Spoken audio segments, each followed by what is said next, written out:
Bueno, ahora sí, les voy a presentar Jonathan Camaraza, es ingeniero zootecnista de la Universidad Nacional de Lomas de Zamora. Hizo su maestría en producción animal en la Unidad Integrada de Balcarce. Fue extensionista del INTA 9 de Julio, luego investigador de INTA Pergamino en el área de forrajes conservados, alimentación animal de rumiantes y sistemas de producción de bovinos. Actualmente es docente de la Universidad Nacional del Noroeste de la provincia de Buenos Aires y forma parte del equipo técnico de Tecnal. Le damos la bienvenida a Jonathan y, bueno, puedes compartir tu presentación. Hola, buen día. ¿La están viendo la presentación a vos? Exacto. Deberías ponerla en modo presentación, solo eso. Bien. Ahí estamos. Bueno, buen día a todos.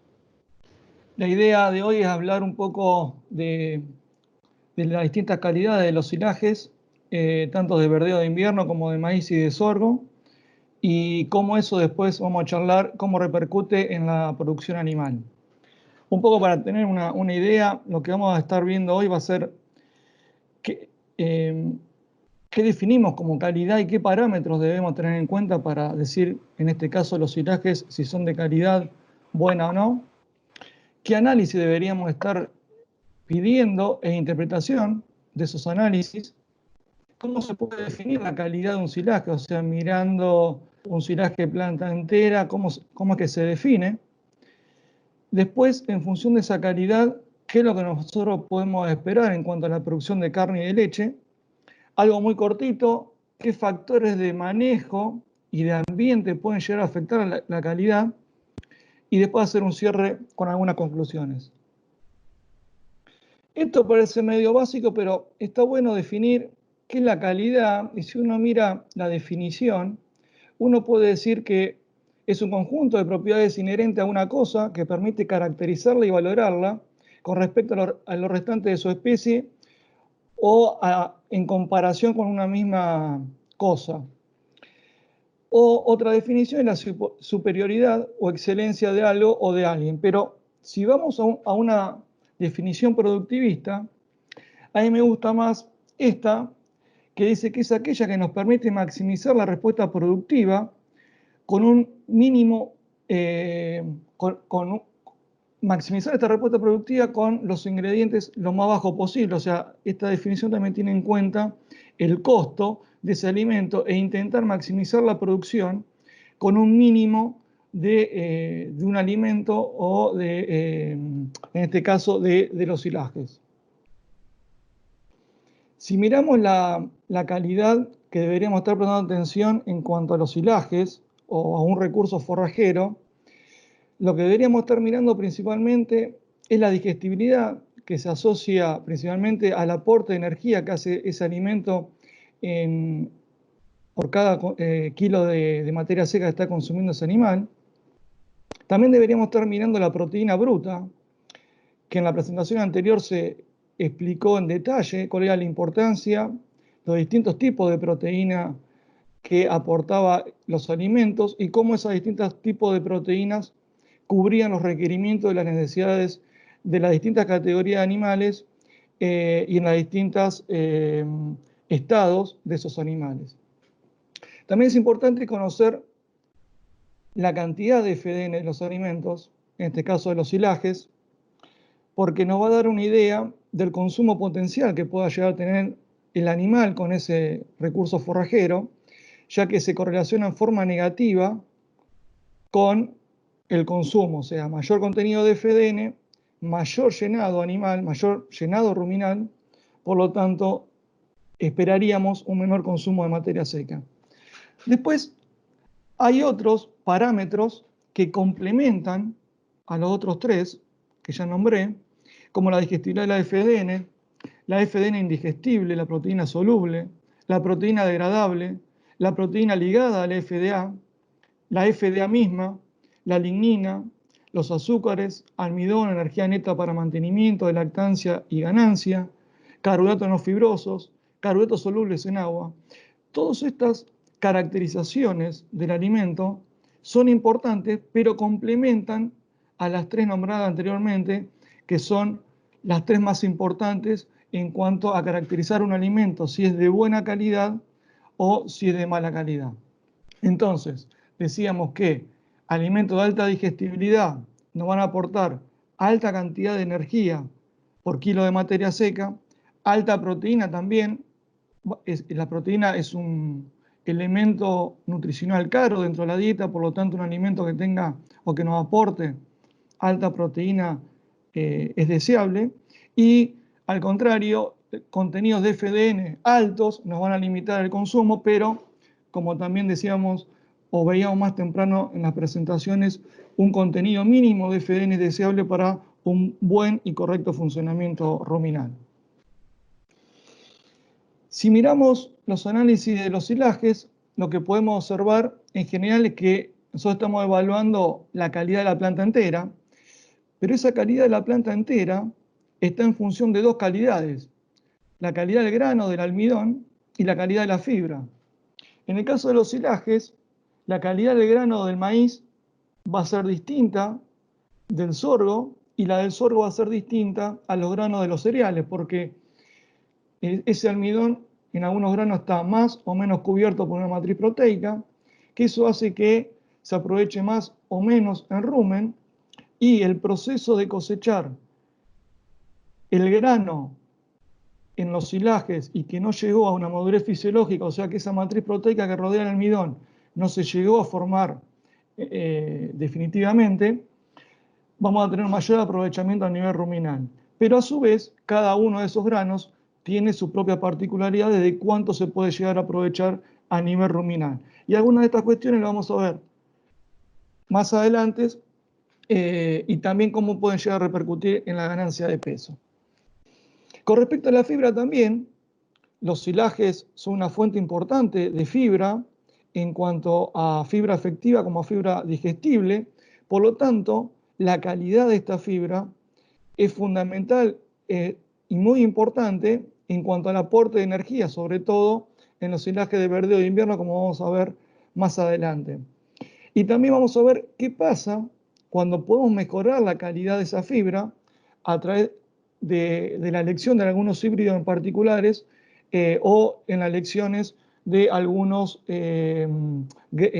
especies que tienen mejor calidad de fibra que otras. Entonces, nosotros habíamos dicho que una de las cuestiones más importantes en cuanto a caracterizar un alimento era la digestibilidad, que se correlaciona positivamente con el aporte de energía. Y los silajes, si uno los caracteriza, tienen un aporte de energía medio, como si fuese una pastura de media a alta calidad. Entonces, a esa digestibilidad o esa energía, los distintos componentes que lo forman, ¿cuánto aportan a esa energía? Y bueno, según un trabajo de Owen, obviamente pensando, esto es en silo de maíz, para silo de maíz, pensando para híbridos de Estados Unidos y para sistemas de Estados Unidos, ellos lo que observan es que a esa digestibilidad que ronda el 62-64%, o 2,4-2,6 de energía metabolizable, el 59% viene de almidón, un 22% viene de azúcares simples, de carbohidratos, de extracto etéreo y de proteínas, y un 19% viene de lo que se puede llegar a aprovechar a nivel ruminal. Esto en términos medios, obviamente, porque acá también va a haber una interacción fuerte con el consumo, va a haber una interacción fuerte con el tamaño de partícula, pero en términos medios, el aporte de energía importante de los silajes viene por el almidón, después viene por el resto de los carbohidratos y en menor parte por el aprovechamiento de la fibra a nivel ruminal. Esto en términos relativos y términos medios, ¿no? Hay casos donde, por ejemplo, hay trabajos franceses donde ellos, al tener híbridos mucho más, que es más importante la porción fibrosa, ellos le dan mucho más importancia a la calidad de la fibra y no tanto al almidón. Entonces, como decíamos, en general los silajes tienen o están formados por dos elementos totalmente distintos, uno que es el grano y otro es la porción fibrosa, y que tanto para sorgo como, en este caso vamos a ver para maíz, pero también para sorgo y también para los granos de cereales es relativamente igual. La única diferencia es que el sorgo tiene menos granos o menos proporción de granos que en el caso del maíz, y los granos de cereales también tienen menos proporción que en el caso del sorgo. Entonces, habíamos visto que el grano es importante, pues nos aporta gran parte de energía. ¿Por qué? Y porque en nuestros híbridos, menos del 30, o sea, entre el 30 y 50% de lo que es la materia seca puede venir del grano, o sea, de lo que es un silo, y ese grano tiene un 90% de digestibilidad. El grano puede tener un 75% de almidón y ese almidón es altamente digestible. O sea, esta porción del alimento es altamente aprovechable tanto a nivel ruminal como a nivel intestinal. O sea, el animal lo puede aprovechar bien. En cambio, la porción fibrosa, que es hoja, tallo, chala y marlo, en este caso del maíz, puede representar entre el 50 y 70%, o sea, es gran parte del silaje, con una degradabilidad media del 47%. Nosotros tenemos datos un poco superiores, estos datos son quizás atrasen, hoy estamos en digestibilidades o en degradabilidades, en este caso de la FDN, que es lo que intento mostrar ahí con la degradabilidad, en 53-54%. Y lo que vemos es que esta porción tiene un contenido de FDN medio alto y que la digestibilidad de esa FDN es bajo. Entonces, después vamos a ver cómo mejorando esta porción, o sea, no solamente disminuyéndola, la FDN, para estimular el consumo o para maximizar el consumo, sino también mejorando la calidad de esa FDN, cómo podemos lograr mejores productividades. Entonces, concentrándonos en el grano, lo que podemos observar en general es que en los silajes de maíz, a medida que los cosechamos más secos, la digestibilidad del almidón adentro del silaje es menor. Y es peor, o es mucho más acentuado eso, en granos flin o en granos colorados que en grano dentado o amarillo. La caída es mucho más pronunciada en grano colorado. Y si uno mira en el porcentaje en el cual nosotros estamos cosechando el silaje, que está entre un 30 y 40%, en ese momento el porcentaje de materia seca de grano tiene entre un 55 y 60%. En ese caso, si estamos usando un grano dentado, o sea, un híbrido grano dentado, tiene aproximadamente un 20% más de digestibilidad de almidón que un grano flin o un grano colorado. Acá estamos marcando lo que yo quiero marcar, la importancia o tener en cuenta esa pérdida en la digestibilidad y la importancia de procesar ese grano, ¿no? En el momento de la cosecha, para un mejor aprovechamiento, para un mejor abastecimiento de energía, no solamente para un mejor funcionamiento ruminal, sino también, como vimos en la presentación anterior, es muy importante para una buena síntesis de proteína y un buen aporte después de proteína microbiana a nivel intestinal. ¿Qué pasa cuando esos silajes lo incluimos adentro de una dieta y usamos silajes con bajo contenido de materia seca u alto contenido de materia seca, o sea, silajes más secos? Lo que se puede observar es que cuando no procesamos y se aumenta el porcentaje de materia seca o el silo que se está usando es seco, la digestibilidad del almidón en la dieta cae mucho más marcado que cuando procesamos. O sea, se justifica procesar, sobre todo cuando ese silo es más seco que cuando es más húmedo. ¿Por qué? Porque cuando es más seco se forma mucho más esa matriz proteica que rodea el gránulo de almidón, por lo tanto, esa matriz hace que sea menos aprovechable el almidón adentro del rumen. Y en definitiva, lo terminamos, o vamos a encontrar más granos en las heces, o sería una estrategia, se puede llegar a utilizar algo de ese almidón a nivel intestinal. Esto es interesante de mostrar y siempre genera algún tipo de ruido. Yo insisto en que uno tiene que maximizar el grano, como ya vimos anteriormente, porque es el que nos aporta la mayor cantidad de energía a nivel de silo. Pero si uno grafica, estos son años, son 10 años, pero esto si lo grafico hasta el día de hoy con datos actualizados sigue dando igual, sigue dando una nube, donde no hay una correlación marcada entre porcentaje de grano y digestibilidad o aporte de energía al silo. Esto está marcando que un híbrido de maíz versus otro híbrido de maíz o distintas fertilizaciones, etcétera, que tiene un 40% de grano, aporta la misma cantidad de energía que otro híbrido con 40% de grano y me puede llegar a aportar más de un 70% de digestibilidad. Entonces, siempre es importante que la planta, o de tener un buen porcentaje de espiga, un buen porcentaje de grano en la planta, pero no es todo. En este caso, esa diferencia de menos del 55% de digestibilidad a más del 70% de digestibilidad está dado por la característica del grano, como ya vimos anteriormente, posiblemente, no lo sé, pero puede ser por característica propia del grano, grano duro o grano más harinoso, pero estoy seguro que la mayor diferencia va a estar dado por la calidad de la FDN, por la calidad de la fibra, por la calidad que tiene sus paredes celulares en el tallo, en la hoja, y posiblemente el que tenga mayor digestibilidad tenga mayor digestibilidad de la FDN. Ahora, ¿qué quiere decir esto? Me estoy contradiciendo porque yo anteriormente decía que el grano es importante. Yo lo que quiero decir es que distintos híbridos con distintas espigas no significa que el que tenga mayor espiga vaya a contener mayor energía. Pero sí, lo que podemos decir es que un mismo híbrido a mayor contenido de espiga va a tener mayor energía o mayor digestibilidad. O sea, todas las prácticas de manejo, de fertilización, densidad de siembra, fecha de siembra, sanidad, que yo pueda hacer para potenciar el porcentaje de grano en un maíz, me va a repercutir en una mayor aporte de energía a mi silaje. Pero si estoy comparando distintos híbridos, cuidado que el porcentaje de grano no me está explicando el 100% del aporte de energía que tenga ese silaje.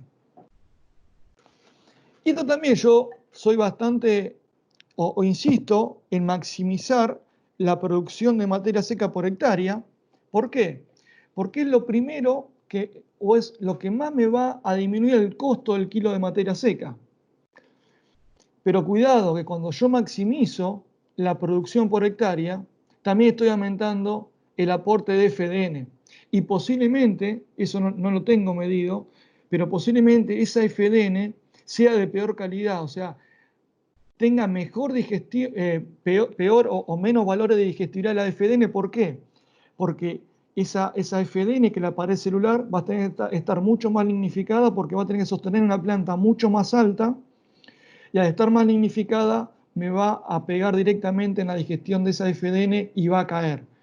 Esto hay que tenerlo en cuenta porque nosotros vemos plantas de 2,5 metros, de 2,60 metros, vamos a tener mucho volumen, pero vamos a tener una calidad media. ¿Por qué? Porque esa fibra posiblemente no sea la mejor y también al tener una planta muy grande no va a estar diluyendo mucho la espiga, porque yo cuando veo un maíz para silo no solamente tengo que ver el rendimiento en grano, yo en realidad lo que tengo que estar viendo es qué proporción de ese grano con el resto de la planta tiene, porque eso me va a dar la información de cuánto almidón tenga ese silo después cuando yo lo use en las distintas categorías animales.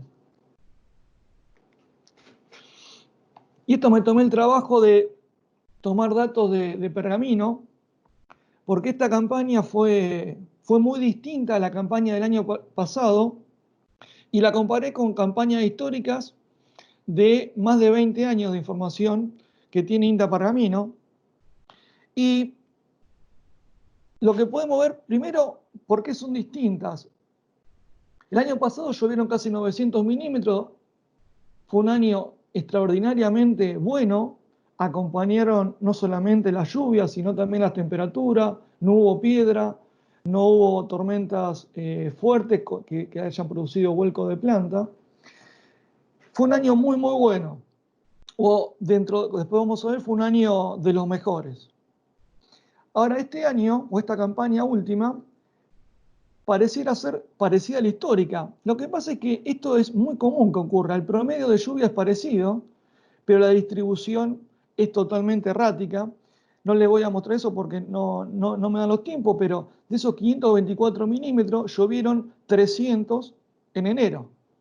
Después hubo déficit, esto es siembra de octubre, hubo déficit de lluvia octubre, noviembre, diciembre y en febrero. Ahora, con esos casi 300 milímetros de enero, tomó a casi todos los maíces que yo estaba estudiando en ese momento en etapa de floración, por lo tanto, fíjense, el ciclo total no lo afectó, acortó el periodo de floración a cosecha y los rendimientos fueron inferiores al histórico, 17 versus 19, que es el histórico, pero fíjense el porcentaje de espiga. Como le llovió muy bien durante la etapa de floración y llenado de grano, quedaron plantas, fíjense, bastante petizas, 1,67 m versus 2,30 m, que es un valor medio e histórico, pero con muy buen porcentaje de espigas. Si uno mira o miraba la cantidad de hojas totales, no difirió de otros años. Los entrenudos fueron entrenudos muy cortos, de 3 o 4 centímetros, cuando los entrenudos son alrededor de 20 centímetros. Entonces quedó una planta muy petiza, con entrenudos cortos, número de hojas normales, pero eso, ¿por qué? Porque tuvo un estrés muy marcado durante el estado vegetativo y cuando floreció y llenó grano, tuvo agua suficiente como para tener un buen desarrollo después de granos. Ahora fíjese la campaña anterior, el rendimiento fue extraordinariamente alto, 27,7. Estuvo rozando los mejores rendimientos de los últimos 20 años con producciones de materia verde de 75,2. Y aún así, con semejante planta, fíjense la altura, 2,50 m, 20 centímetros más que el histórico, tuvo un porcentaje de espiga bastante aceptable, siendo que el histórico de 41 tuvo porcentaje de espiga del 55%. Esto para la zona de Pergamino. ¿Por qué digo esto? Porque yo después me tomé el trabajo de analizar los silos de maíz enviados al laboratorio de Tecnal de la campaña anterior y de esta campaña para ver si detectaba esto. Primero analicé las muestras enviadas a Río Cuarto versus las muestras enviadas a Pergamino a ver si había diferencias entre zonas y tanto el año pasado como este año no me dio interacción. Entonces analicé las muestras enviadas a ambos laboratorios. Lo que observé es que no hay grandes diferencias. Materia seca, pH, FDA, FDN, proteína. Sí me dio un punto más que en el almidón y eso me aporta obviamente un poco más de energía metabolizable por kilo de materia seca. Por lo tanto, lo que yo vi en Pergamino, en términos generales, si uno lo abre a la zona de donde nosotros recibimos muestra en el laboratorio de Tecnal, esas diferencias no son marcadas. Yo esperaría que por lo menos para las mismas condiciones de Pergamino, obviamente, ese 65% de espiga me dé para esos silos en particulares mucho mayor aporte energético que en un año normal. Y posiblemente también buena calidad de fibra porque eran plantas mucho más chicas también, o sea, que me mejore la digestión de esa FDN también. Si vamos a analizar los sorgos, también hice el mismo procedimiento que para el caso del maíz. Y acá comparé muestras de este año con muestras del año pasado. Acá sí observé, en promedio, la de este año son 40 muestras aproximadamente, tanto de Río Cuarto como de Pergamino. Sí se ensiló sorgo más seco, con más contenido de materia seca.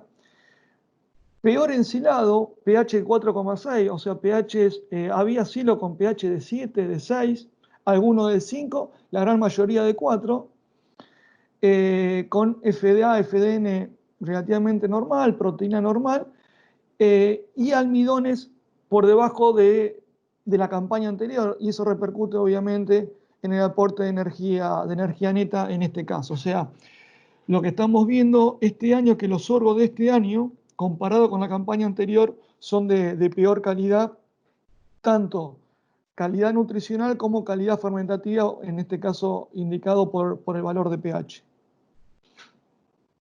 También nos tomamos el trabajo de evaluar los distintos silajes de cultivo de invierno. Ahí están las muestras analizadas desde el 2018 hasta el 2019.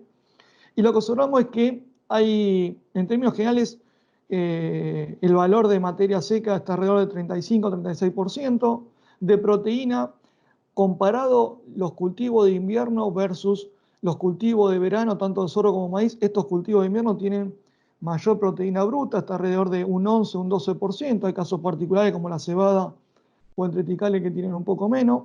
DFA y DFDN tienen valores altos y mayores en comparación con el maíz principalmente. La DFDN indigestible se usa como un parámetro de calidad y la digestibilidad de la FDN, bueno, me está hablando, como ya mencioné rápidamente anteriormente, me da una idea de qué calidad de pared celular o qué calidad tiene o cuánto puedo llegar a aprovechar de la fibra. Y tenemos ahí silajes un poco de mejor calidad en cuanto a la FDN, como el caso de Rairá, que es el que más se destaca. Obviamente tiene mejor calidad de hoja, tiene mejor calidad de tallo y por eso se destaca un poco mejor o mayor comparado con el resto de los silajes. Yendo a mirar y a tomar datos más finos y a mirar bajo condiciones controladas los silajes de avena, cebada y trigo. Acá me estaría faltando lo que es rairás, pero lo que uno observa en términos generales es que tanto la energía, y obviamente se correlaciona en forma positiva y directa con la digestibilidad, el trigo y la cebada no son muy distintos en cuanto al aporte, un poco más de 2 megacalorías. El que sí tiene peor calidad, esto lo estudié durante 2 años y me dio los 2 años resultados similares, la avena es el de peor calidad. Y si uno mira qué pasa con la calidad de la fibra, la avena tiene mayor contenido de FDN y es el que tiene menor digestibilidad de la FDN. En el caso de la cebada, tiene un valor intermedio de FDN, pero es el que mejor calidad tiene de FDN, o sea que mayor digestibilidad o que más energía se le puede sacar cuando se digiere el tallo, la hoja o el resto de las porciones fibrosas de ese silaje. Y el trigo también tiene una pobre calidad con respecto a la digestión de la FDN. Y eso es lógico porque el trigo, en general, si bien hay trigos forrajeros, no hay trigos hileros, pero hay trigos más forrajeros, pero igualmente tienen en su genética, en el gen propio, están pensados para grano, o sea que rápidamente los nutrientes que están en tallo y hoja se transfieren rápidamente al grano. Por lo tanto, esto está hecho todo cosechado a grano lechoso pastoso. Entonces, toda esa calidad que estaba y azúcares y nutrientes de alta calidad que estaba en tallo y que estaba en hoja, se transfiere rápidamente al grano. Entonces, en este caso el trigo tiene peor calidad de fibra, pero ¿con qué compensa para igualar la calidad de la cebada? Compensa con el porcentaje de grano, con el aporte de almidón, que en este caso no informo esos datos, pero sí tiene un mayor porcentaje de grano, un mayor porcentaje de almidón, y eso es lo que me tiende a equiparar. Por lo tanto, el trigo tiene buena calidad, dada principalmente por el grano. En el caso de la cebada es un poco más equilibrada en cuanto al aporte de energía que viene desde la fibra y en cuanto al aporte de energía que viene desde el grano. Y la avena es un recurso forrajero que en determinados ambientes es buen productivo, pero tenemos que saber que comparativamente, si podemos hacer una cebada de un trigo, estos dos cultivos son de mejor calidad que la avena. Bueno, también tomando, como dije anteriormente, nosotros podemos estudiar la calidad nutricional, que es lo que venía hablando anteriormente, mirando la digestibilidad, la energía, la proteína, la FDN, qué calidad de FDN tiene, pero también podemos mirar la calidad fermentativa de esos silajes.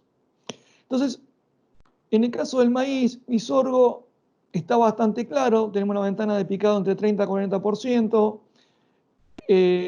a mayor porcentaje de materia seca, mayor cantidad de almidón, logramos mejor compactado, también logramos una mejor densidad. En el caso de los silajes de los cultivos de invierno, muchas veces se ensila directamente, pero como la planta, el tallo y la hoja representan gran proporción, y es donde hay mayor cantidad de agua, también tienden a ser los silajes más húmedos. Y esos silajes más húmedos, en general, producen fermentaciones indeseables y calidades fermentativas malas, o sea que esos silajes no duran mucho durante el tiempo. Entonces, lo que deberíamos evaluar antes de picar un cultivo de invierno es qué porcentaje de materia seca tiene y un valor de referencia o un punto de corte del 32% de materia seca. Si tienen más del 32% de materia seca, los podríamos cortar en forma directa, y si tienen menos del 32% de materia seca, lo que deberíamos hacer es hacer un corte, hacer un orío de algunas horas, cortar a la mañana y picar a la tarde, o picar a la tarde cortar a la tarde y picar al otro día, para aumentar el porcentaje de materia seca y lograr una mejor calidad fermentativa. Algún trabajo, esto es a título informativo, pero algún trabajo, o está muy estudiado que los verdeos de invierno a la tarde sacan más leche que los verdeos de invierno usados a la mañana. ¿Por qué? Porque tienen mayor cantidad de carbohidratos solubles a la tarde porque estuvo todo el día fotosintetizando, por lo tanto tenemos mayor cantidad de azúcares. En este caso, hay estudios que marcan que logramos una mejor calidad fermentativa ensilando a la tarde que ensilando a la mañana, o sea, haciendo el corte de oreo o directamente el picado a la tarde. ¿Por qué? Porque tenemos mayor cantidad de carbohidratos. Eso es un dato interesante porque en general estos recursos tienen bajos carbohidratos, que es el sustrato que usan las bacterias para producir láctico y bajar el pH.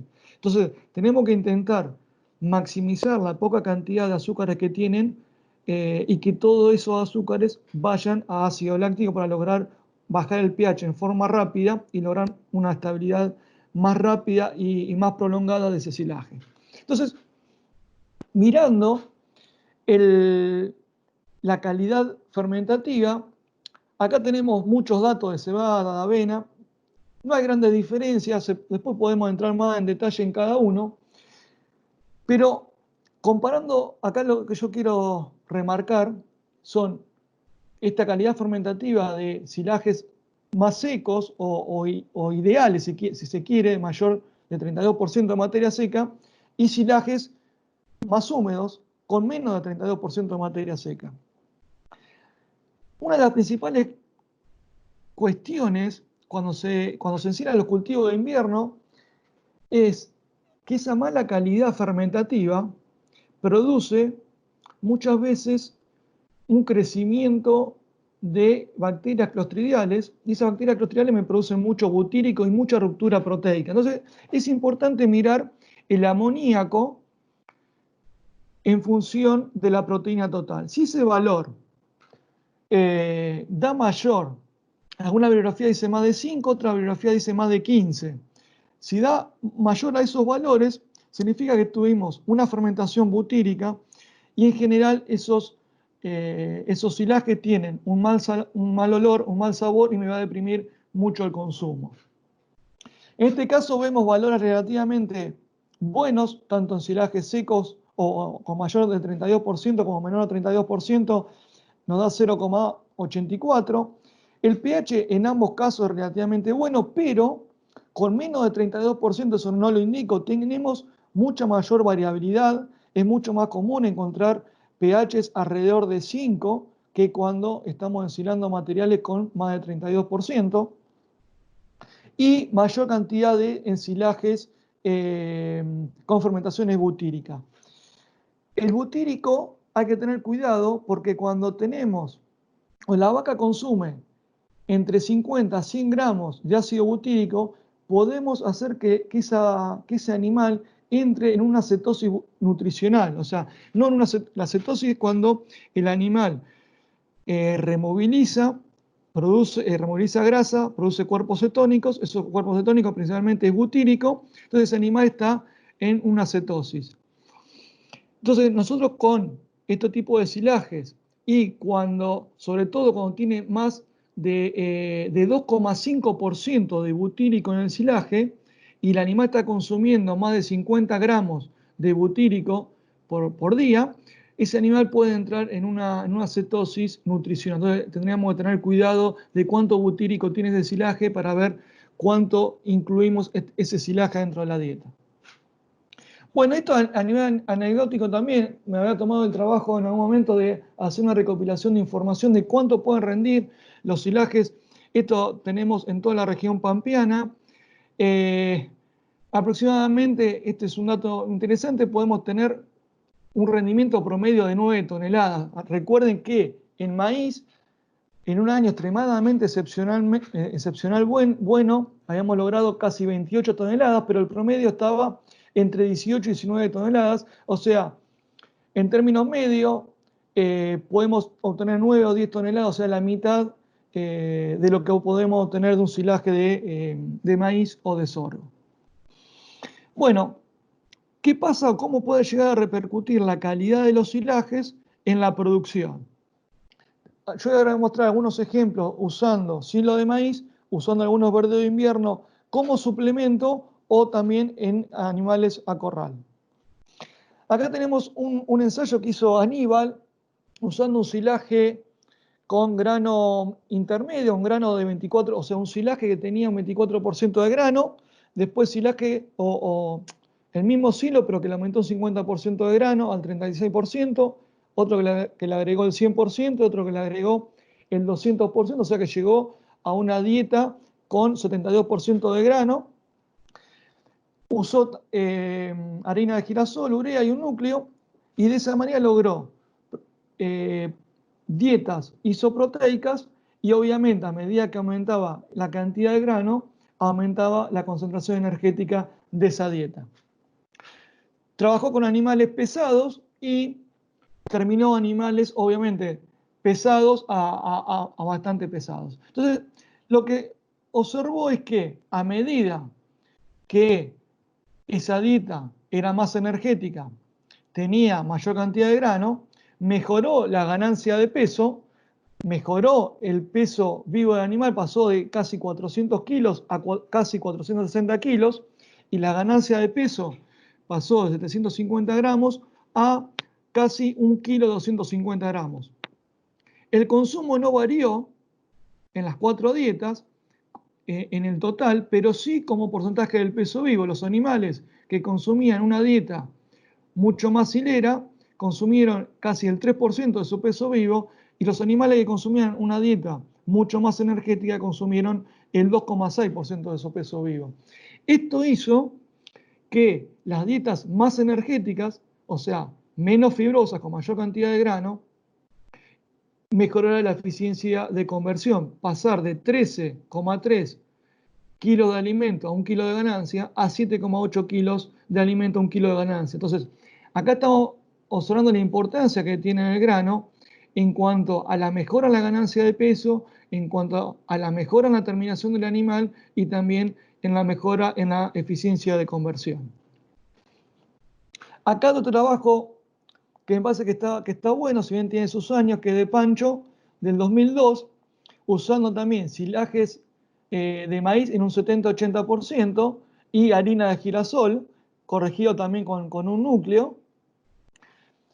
Él analizó 3 silajes de maíz con aparente siendo similares entre los silajes, mismo porcentaje de materia seca, misma digestibilidad, por lo tanto uno podría presumir misma cantidad de energía, pero si uno ve las ganancias de peso, uno puede ver que en el año, o sea, cuando usó el silo del año 1 y 2, logró mejores ganancias de peso, mayores tasas de engrasamiento por mes que cuando usó el silaje del tercer año, donde ahí logró ganancias de pesos menores y menores tasas de engrasamiento.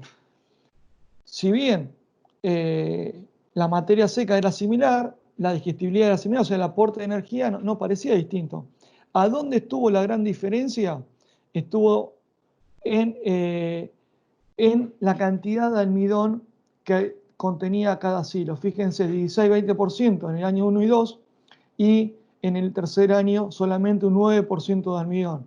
Esto está marcando la importancia que tiene el almidón dentro del silo, no solamente como aporte de energía, sino también para terminación, porque fíjense, no solamente ganó más de energía, pero tampoco ganó más de peso, pero tampoco ganó un porcentaje muy grande, pero sí lo que aceleró fue la tasa de engrasamiento, y por lo tanto terminamos en los animales mucho más antes. Fíjense que pasamos determinados animales de 170 o a 190 días a 240 días con una dieta que tenía un 9% de almidón. Entonces, es importante analizar la dieta, no solamente conocer la digestibilidad, sino también conocer la cantidad de almidón que tiene, porque muchas veces, en este caso, la digestibilidad y por lo tanto la energía no era muy distinta. Entonces, ¿eso qué significa? Que ese silaje, posiblemente en el tercer año, no tenía mucho almidón, pero tenía muchos carbohidratos solubles, que si bien aportan energía al animal, hacen que ese animal no esté fijando grasa o no esté en un proceso de fijación de grasa, como cuando damos una dieta con un mayor porcentaje de almidón, como en el caso del año 1 y 2. Y obviamente también, fíjense, la eficiencia de conversión en el año 1 mejoró sustancialmente versus el año 3. Estoy comparando el año 1 y 3 porque son los animales de peso promedio parecido, 2,44 y 2,43. Fíjense, pasamos eficiencia de conversión de 7 a eficiencia de conversión 9,8. La misma dieta, 70-80% de silaje de maíz y harina de girasol, tuvimos que darle 3 kilos más de alimento para producir 1 kilo de carne con la dieta 3 que con la dieta 1. Eso marca la importancia que tiene el almidón. Y además también algo importante que hay que remarcar, también tenía más FDN, por lo tanto eso seguramente podría haber afectado el consumo, en este caso de casi de 8 versus de 7.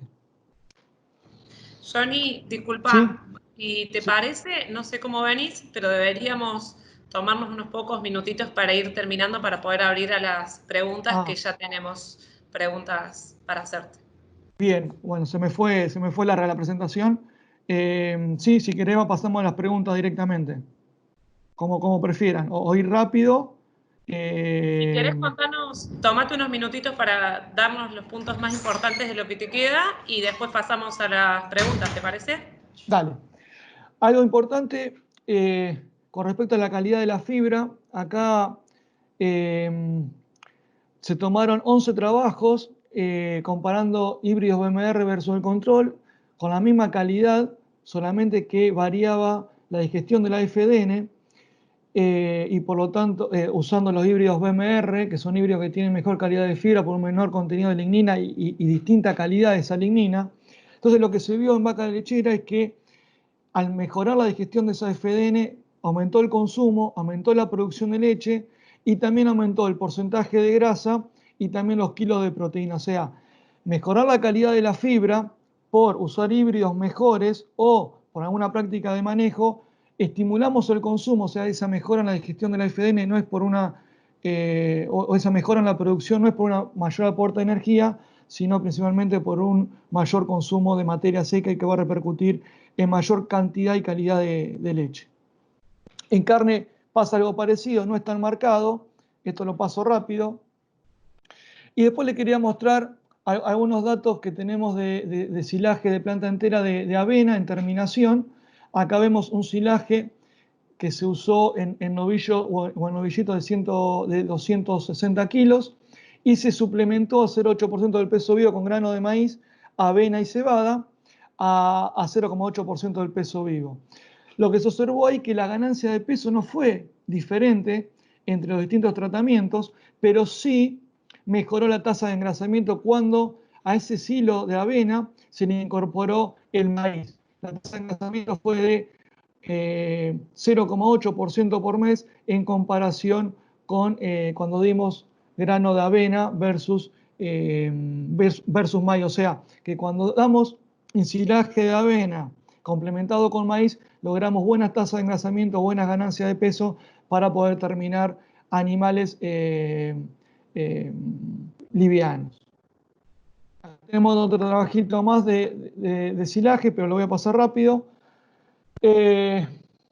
Como conclusión, es importante analizar la calidad de los silajes para saber qué es lo que tenemos, interpretar esos resultados, como dijimos, los 3 primeros parámetros principales: digestibilidad, FDN y proteína, y en función de esto, nosotros podemos tomar una decisión de cómo utilizarlo y para qué categoría lo podemos usar o cómo lo podemos complementar para un uso eficiente. Después hay distintas prácticas de manejo y también el ambiente impacta en la calidad, entonces tenemos que conocerlo eso para saber después qué calidad nosotros queremos obtener para después poderlo usar en las distintas producciones. Y los silajes son recursos versátiles, son muy interesantes porque los podemos usar en distintas categorías de animales de recría, en terminación, en vaca en transición, en vaca de alta producción y también en los corrales como fuente de fibra. Bueno, muchas gracias, pido disculpas por el tiempo, se me fue largo. Muchas gracias, Johnny. No, estás re bien de tiempo. Bueno, una de las preguntas que me llega es de Nicolás y dice, dentro de los híbridos de maíz en Monsanto, Nidera y Dow, ¿cuáles recomendás o conocés que sean dentados amarillos? Y bueno, y Atilio también preguntaba acerca de los híbridos, si tenías comparativa, ensayos comparativos. Sí, tengo ensayos comparativos. En general, no voy a hablar de empresas, pero sí puedo decir que aquellas empresas que producen pensando en maximizar la producción y pensando en el grano netamente son híbridos graníferos, que en general usan granos dentados, o sea, amarillos no colorados, o tienen mayor porcentaje de granos amarillos, que eso ayuda a lograr después una mayor degradabilidad a nivel ruminal y también a tener una menor importancia en cuanto al procesado de grano, o sea que cuando más seco está, menos lo deberíamos procesar porque se aprovecha bien igual. En cambio, cuando tenemos un híbrido más colorado, más deberíamos procesar para que se aproveche mejor. Y hay empresas que se saben que tienen híbridos netamente sileros, pensados para silo, ¿cuáles son las características principales? Que tienen una mayor ventana de picado, o sea que la tasa de secado es relativamente lenta, que eso es interesante porque nos permite, si tenemos que esperar al contratista,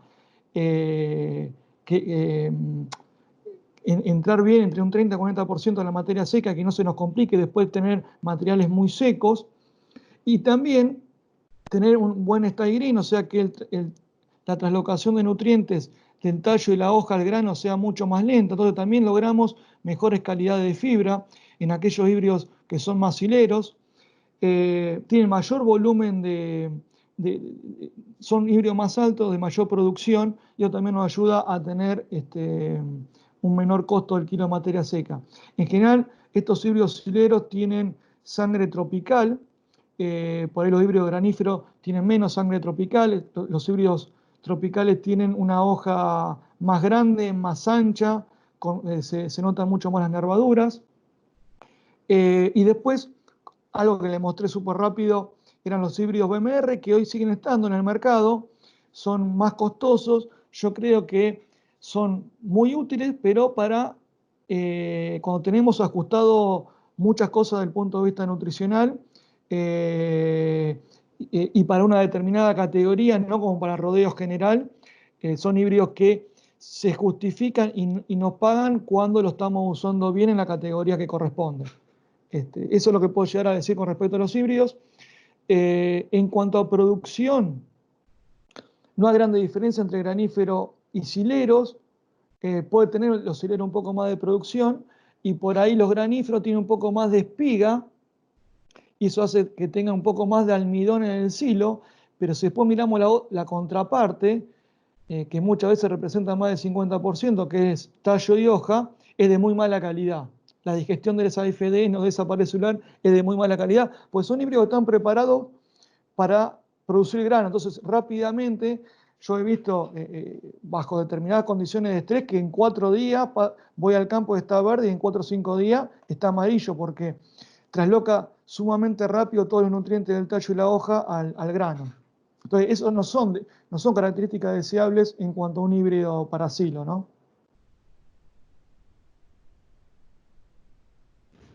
Bueno, muchas gracias. Para quienes no pueden escribir sus preguntas en el chat, tienen la opción de levantar la mano y les abrimos, o sea, abren ustedes su micrófono y pueden hacer preguntas. Cristian consulta cuáles son los híbridos BMR que recomendás y cuáles son los híbridos hileros. Algo comentaste, no sé si querés agregar algo más. Sí, a ver, lo voy a comentar porque hay una sola empresa que lo tiene, si no estoy mal informado, son los híbridos Down que los vende Forratec. Es la empresa que tiene los BMR. Después, o sea, son híbridos de Down, pero los comercializa a través de Forratec.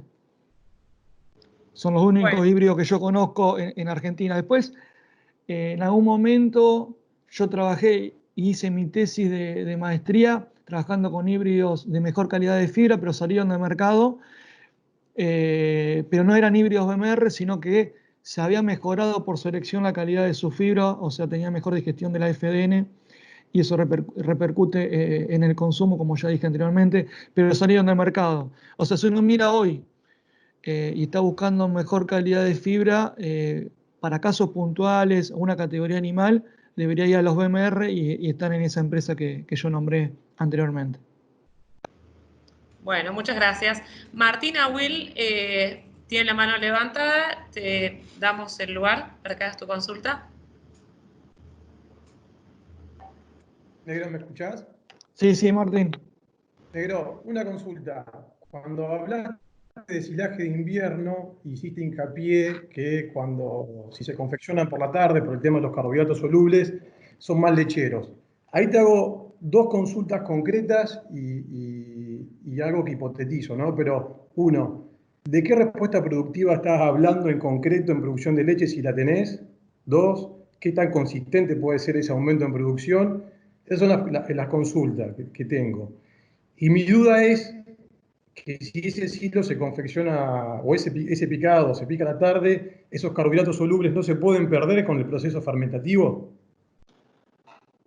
Gracias, Martín, por aclarar, porque se ve que no fui claro. A ver, yo lo que quise decir es que la planta a la tarde tiene mayor cantidad de carbohidratos solubles, por lo tanto, logramos producir con esos carbohidratos mayor cantidad de ácido láctico y bajamos el pH, más bajo y más rápido. No quise decir, si se entendió que saco más litros de leche cortando a la tarde que a la mañana, fue un error, no quise decir eso.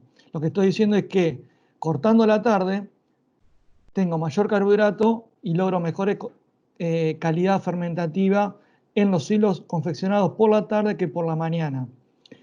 Y lo que hice referencia a lechería es que en el tambo hay varios trabajos de Villegas que marcan pastoreando el verdeo de invierno a la tarde, sobre todo en el primer corte donde tenemos un gran desbalance entre carbohidratos solubles y proteínas solubles y nos está faltando energía a nivel ruminal. Cuando pastoreamos a la tarde y logramos mejor balance en cuanto a proteínas solubles y energía a nivel ruminal, ahí sí se ve que saca un poco más de litro de leche. Creo que los trabajos marcaban de 1 a 2 litros, pero eso es el pastoreo de verdeo de invierno en forma directa, no como silaje. Yo lo que estoy diciendo es que la ventaja de hacer silo por la tarde repercute en una mejor calidad fermentativa. Ok, ahí sí, ahí me queda claro. Entonces yo había entendido mal. Así que, claro, gracias. Gracias, Martín, por la aclaración, porque por ahí lo expliqué mal y se entendió así que vale el aporte. Bueno, muchas gracias, Jonathan.